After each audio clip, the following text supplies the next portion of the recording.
It is Friday and it's time for the mailbag. You can email info@davidpakman.com if you have something to say. Sometimes we'll look at tweets. Sometimes we'll look at YouTube comments. Could be from anywhere. Let's get right into it. First one today indeed does come to us from YouTube. It's from John. John says, David, why won't you talk about Hunter Biden's laptop? You must support Russia, Ukraine, and China. David, you are our shame. Well, another unintelligible screed, very common to YouTube. We've talked about Hunter Biden's laptop as a media story, probably a handful of times. And of course, I must support Russia and Ukraine and China. Those are all players on different sides of the game, different perspectives. I'm starting to think that John may not be fully versed in geopolitics based on this message. Michael wrote in about the Fox News mass shooting response and says, hey, David, curious as to how Fox News and other right-wing types could possibly believe that prayer and church is the answer when the U.S. is 30th worldwide in percentage of atheists. And I know you know where we rank in the world for mass shootings. I am sick of these people not having any responsibility for the nonsense they spew out on a daily basis. It makes me want to quit paying attention to anything political. Hope is gone. Yeah, with all of these things, there's always some absurdity where all signs point to guns as at least a major factor that has to be dealt with. Oh, we don't have enough religion. Well, we have way more religion than most countries. And we also have way more shootings. So if you want to look at that correlation, it doesn't bode particularly well for God. Maybe God just isn't a factor in this one way or the other. And it's time to actually look at guns. I don't know. Just an idea. But Mike from Atlanta accurately pointing that out. Christoph wrote in and said, can we talk about the irony that the people who for the past 2 years were crying about the psychological effect that masks would have on children at schools now want children to wear ballistic blankets in case of a shooting and watch their teacher shoot someone in front of them? Yeah, it's actually multi-layered. And I tweeted about some of these things. On the one hand, the COVID masks were irreparably psychologically traumatizing to the kids, but wearing, a bulletproof backpack, a ballistic blanket, and having their teachers be armed is supposed to not have a detrimental psychological impact. That obviously makes no sense. But there's also the hypocrisy when it comes to the teachers. These are the very teachers that the right wing has spent the last 2 years saying, these are groomers. These are people perpetuating the psychological abuse by enforcing mask rules. They're indoctrinators. They are wokesters. They are critical race theory teaching indoctrinators who can't be trusted. Let's give them the ultimate responsibility of being armed in school so that they can take out mass shooters. Wait, you've just said they're not even capable of choosing the books your kids should learn from, and now you want to give them guns? It's completely absurd, and Christoph accurately points it out. Anthony wrote in about the Texas school shooting and says, I thought your piece on the Texas school shooting was quite good with one exception. You didn't have time to question how hardening the schools with weapons is going to take care of the movie theaters and grocery stores and churches and all the other places crazy people decide to go and shoot people for fun. How would the right-wing gun-toting, Bible-beating right-to-lifers solve that? Otherwise, excellent work, David. That's Anthony from Sag Harbor. Yeah, this is a point that I made during a live stream, but Anthony's right. I missed this during our podcast segment, which is even if you did all the stuff they want to do at schools, and even if it worked, which of course it's like they don't want to deal with the gun part, but imagine you did it all. You can't do it at a ton of these other establishments that have had shootings. You can't do it at the grocery stores for practical purposes. You can't do it at the movie theaters.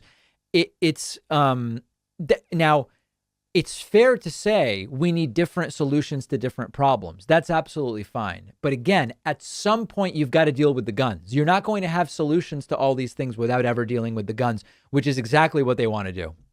Samuel wrote in about Marcus Flowers. Okay, this is an important email. Samuel says, David, sir, I applaud you for recommending campaign involvement to your audience. But I really caution against sending excess time and donations to Marcus Flowers' campaign. I worry too many progressives will make the same mistake they made with the Amy McGrath campaign in 2020 out of a passion to oust Mitch McConnell, only to see her lose big time. Instead, I would recommend efforts going towards flippable races. Tim Ryan in Ohio, Beasley in North Carolina, Fetterman in Pennsylvania, and defending vulnerable incumbents, Spanberger in Virginia and Slotkin in Michigan. The truth, there simply aren't enough Democratic voters to oust Green, something I obviously want to see happen someday in that district. And the primary numbers from Wednesday reflect that. In my judgment, it's better to keep Green in the minority than naively assume we can remove her at this time. This is a completely fair point. I'm never going to say, ignore this race, okay? But it is absolutely true that the numbers in Marjorie Taylor Greene's district make it hard to believe that in such a red district, the non-incumbent Democratic nominee, Flowers, is going to be able to win. Now, I'm not saying ignore the race, but we do have limited resources. And I think Samuel makes an important point here about understanding how to best use those admittedly limited resources. Keep it in mind. Okay. Hannah wrote in and says, recession soon. Hi, David. I'm hearing more news stories that say the U.S. is barreling toward recession right now and that this recession will start within the next year. Do you agree? Why or why not? Thank you, Hannah. Here's the difficulty of this question. We may already be in a recession. We may be getting out of it right now. Everybody defines it differently. Understand that for a decade, many have been saying a recession is imminent. Around 2015, there were lots of people saying a recession is imminent. Imagine if you had listened to them in 2015 and said, I believe the recession is imminent. I'm getting out of the stock market. You would have missed one of the greatest run-ups in the stock market in decades. So my view is, I don't know if a recession is coming. I can't control whether a recession is coming. At some point, there will be another recession. What do I know? Well, I know my principles. I know that my principle is asset allocation. And my principle is low-cost index funds without trying to time the market. And my principle is when the market goes down, those same index fund purchases get me more shares at a lower price because I can't time it. I don't know whether a recession is coming. And so I think a lot of times the right question to ask is, if a recession were coming, what would I do or what would I do differently? For most people, the answer is, well, actually nothing. I wouldn't do anything differently. So I don't have the answer about a recession. But what I do have is a plan that is the plan whether or not we are in a recession.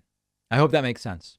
Niels wrote in with an idea for when we get to 1.5 million YouTube subscribers. And Neil says, hi, David. On achieving 1.5 million subscribers, may I suggest you receive a colonoscopy on air? So the joke here is recently someone wrote in and said, David, you should do a colonoscopy when you get to 1.5 million subscribers. And the wording was funny because typically it's the doctors doing the colonoscopy and it's the patients receiving. So I was like, are you saying that I should receive one or that I should perform one? Niels is clarifying that and saying I should receive the colonoscopy when I get to 1.5 million subscribers. Well, that's something we will look into. Okay. Lucas has a different idea. Lucas says, hello, David. Love your show. I've been watching the last 2 years now, watching your show, reading suggestions for what to do for 1.5 million on YouTube. I think you should eat a Carolina Reaper. It is the world's hottest pepper, and I feel like it would gather a lot of attention to your channel. You should also set a date for when you want to hit it in order to eat the pepper. I'm just going to pass on that. I am not interested in hot peppers. Listen, I love a good jalapeno. I'll use Fresno chilies in cooking, dried Thai chilies, serrano for a beautiful coconut cod chowder that I like to make. You chop up a serrano pepper. It's beautiful, smoky heat. But I don't like stunts like this. I don't like eating contests. And I have this is a no. This is a hard no. I would sooner bleach my hair or shave my head than do this. Stacy wrote in, does a fetus have a right to get child support? Hi. If life begins at conception, Shouldn't child support start at conception? Yours, Stacy. I've brought this up many times before. The issue about personhood at conception raises really important questions. If a fetus is a citizen, if a fetus is a person at conception, then it is a citizen, right? I mean, it should be able to be made a citizen. And even if it's the fetus of an undocumented immigrant, they should be able to get citizenship after conception, because if it's a person, people get citizenship. If it is a person at conception, then presumably it would be entitled to child support as well. Listen, good luck actually having rational conversations about these things with the anti-choice movement. But of course, Stacey brings up a good point, which is it's less about when do we say life has started. Forms of life exist in so many places and in so many ways. And a fetus is less about whether it qualifies as, quote, life, but what is a person and what are the rights that come with personhood? Because the anti-choice movement wants to talk a lot about specific rights that they believe a fetus should have, but not about many of the others that persons also get. And it's an age-old hypocrisy. As long as Roe v. Wade has been around, all of these arguments have been around. And sadly, they very often become philosophical black holes, and you don't get anywhere with them. But an important question. info@davidpakman.com if you have questions, comments, suggestions that you would like featured in the weekly mailbag.